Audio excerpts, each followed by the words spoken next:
Darvin was confusing me by calling you Wilt, and it took me too long to realize, obviously Wilt Chamberlain.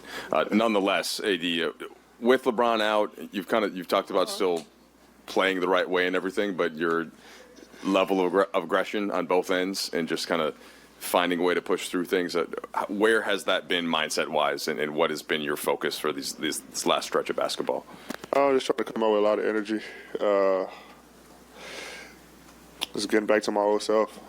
Being out, close to 6 weeks, and it takes a little bit to get back into a rhythm. I feel like I was playing great basketball before the injury. And then, the guys, some of the coaches always telling me, like, you was out 6 weeks. I'm going to take time to get back into a rhythm, getting back to that level that I was playing at. And I just kept trusting my work, trusting the game plan and the schemes, and having a lot of confidence in my game, and just being able to lock in and make shots, make plays for others. Turnovers. They actually got mad at me because I was trying to make the right plays or be unselfish, which happened on a lot of the turnovers. But for the most part, just having the mindset coming out, just doing what I got to do to help the team win. Dave. Nice to see you, Dave. It's Great been a to see while. you too. Yeah. Thanks for blowing me up for that. That's Dan's fault. Dan told me to do that. And Dan, no mask today. That's great. You guys, when you were 2-10, you were telling us like, hey, we could run off a win streak. Even last year, when you were fighting to find momentum, you're like, hey, we could reel off 10 wins in a row.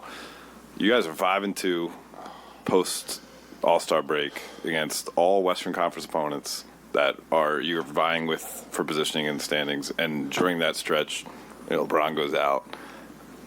Is this kind of the confidence that you've had in the group paying off? Are you starting to see, why you tell us that we're capable of things like this? Are you starting to see it come together? Yeah, and it starts with our defense. I just saw, or somebody told me a stat that we were second since All-Star break in defensive rating. So that's where we're getting it done on the defensive end, and then just pushing the transition. And we're playing the right style of basketball. No one is being selfish. We're trying to make the right plays. Guys are taking rhythm shots. And that's all it is. Guys are very confident. And when you play basketball like that, it usually, leads to victories. So as a whole, we just got to keep doing what we're doing. Malik didn't shoot the ball well tonight. Vando didn't get as many minutes as he usually gets. But guys came in and played well, always staying ready. Rui, Austin with his big plays, Choice with his big shots. Guys staying ready, Wayne, coming in, Mo goes out. So all our guys are locked in, knowing what we're chasing, and knowing that each game matters. And we're coming out playing that way. Anthony. Mr. Carr. When Troy gets the steal, gets the dunk, and then he kind of stops and poses for a little bit. Dennis comes down and scores. He does the shimmy. I don't know what you do, Wilt. But does that show the kind of joy you guys are playing with as a team? Yeah, we're having fun. This game is stressful enough. You don't want to add more stress to it. So we just go out and just have fun. We said it before, we go out every time and just have fun, play the game the right way, and have fun doing it. And that's what guys are doing. Everybody's having fun, laughing, but we also know when we have to be serious and make plays. So, it's always fun when you're winning too. So, we have every right to be happy right now. We're getting some big wins, especially with one of the Brian out. It was a huge part of our team. So, like I said, guys are stepping up, playing well, and it's fun to see guys play well. Everybody's supportive of each other. Even if guys aren't playing or making shots, we still want to stay together, knowing what we're chasing. AD, you guys moved up to 9th today for the first time this season.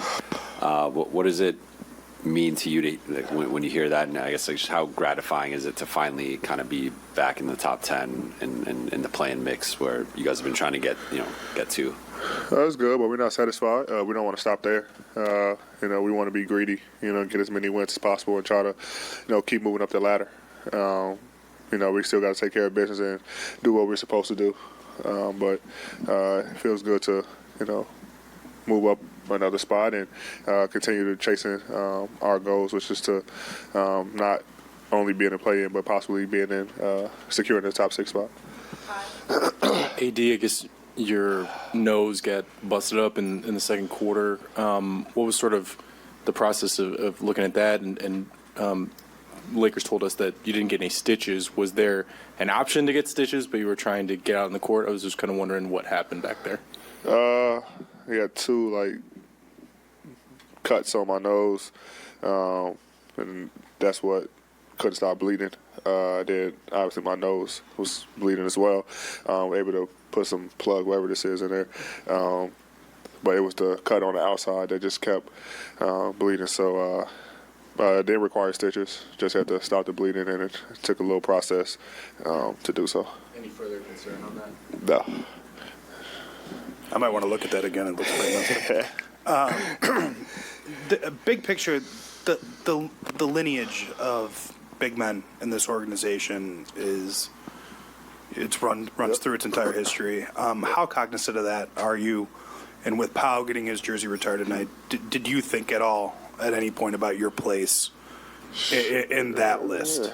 Yeah, I actually told Powell that I want to hopefully one day be up there as well. I mean, that's a huge honor to be up there with the greats, man, and he deserves it.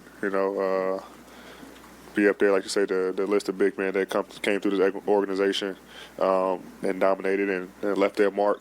It's hard not to think about it. And obviously, I want to be in that category, in that group.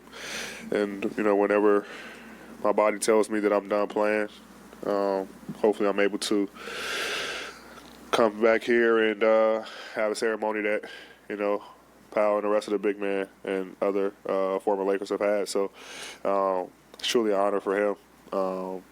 We got to see Mark as well. So, I'm happy for him and just grateful to be a part of the organization, who's had so many great talents come through here. Last two results, Liga and then Aaron Morris. AD, going back to the defensive success that you guys have had, when you and Jared Vanderbilt are on the floor together, the team is allowing less than 100 points per 100 possessions, which is pretty dang good. What has allowed you guys to build that sort of defensive connection on the fly so quickly? Communication. Haven't had much practice time, but, when you have constant communication between the group, it tends to work out. We've been playing extremely hard, and that kind of cover up for a lot of mistakes. So, him being a defensive guy, myself, and then you had Dennis and AR and all these other guys that, might not seem like defensive guys, but when you got a group of defensive guys around you, it only sparks that, So, it's been fun. It's been fun, holding teams, below their average, and that's when we thrive on our best against stops and running. So we got to continue to do that. What do you think of the nickname Wilt? What was your reaction when Darvin first started calling you that, and what's the challenge there? I don't even know when that started. I think it was on my stretch before. I don't know. I mean, obviously it's an honor, Wilt, things he done in this league is unreal. To be able to, I think only coach, so I won't say to be in a category with him, but for coach to think that, he's been around for a long time, seen a lot of, players as a player, as a coach.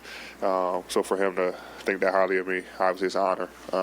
But you got to continue to, keep playing this style of basketball, and then just keep winning. And let the rest take care of itself. But for him to call me that, it's funny, but then it's also, an honor.